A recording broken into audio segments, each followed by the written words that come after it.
জয়পুরহাট জেলা আর জেলা শহরের একটা সাইড গ্রামীণ একটা পরিবেশের মধ্যে আছি। তো এখানে জয়পুরহাটের যে মেন যে টাউনটা, ওই যে আমি যদি আপনার দেখাই, ওই যে যে বড় বড় উঁচু বিল্ডিংটা দেখতেছেন, ওইটা হচ্ছে জয়পুরহাট জেলার মেন শহর। আর মেন শহরের পাশেই এই গ্রামটির অবস্থান।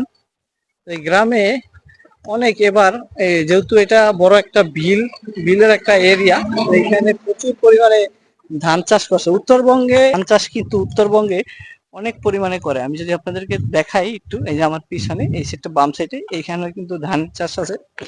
আর এই যে ডাইন সাইডটা যদি আপনাদেরকে দেখাই, এই সাইডেও কিন্তু ধান চাষ করছে তারা। তো এই গ্রামীণ যে পরিবেশটা এই এলাকার মধ্যে, যেহেতু শহরের পাশেই এই গ্রামটার অবস্থান, উপর থেকে ভবন থেকে যখন খেয়াল করি তখন দেখা যায় এটার পরিবেশটা অসম্ভব সুন্দর। সেই কারণেই আজকে এখানে আসলাম। এখন পর্যন্ত জয়পুরহাট জেলার এই ধানগুলো কাটার উপযোগী হয় নাই।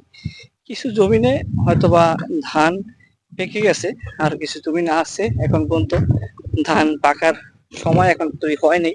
পুরো বগুড়া, নওগাঁ, দিনাজপুর, পঞ্চগড়, ঠাকুরগাঁও, নীলফামারী, সৈয়দপুর, এই সকল অঞ্চলে, রংপুরের ভিতরে বুড়িমারি, কুড়িগ্রাম, এই ধরনের অঞ্চলগুলোতে প্রচুর পরিমাণে কিন্তু ধান উৎপাদন হয়। এই যে বড় যে বিলটা, আর এই গ্রামটা আসলে অসম্ভব সুন্দর। তো সেই জন্য এখানে আসলাম, আর আপনাদেরকেও দেখাবো এই গ্রামের মানুষের জীবনযাত্রা।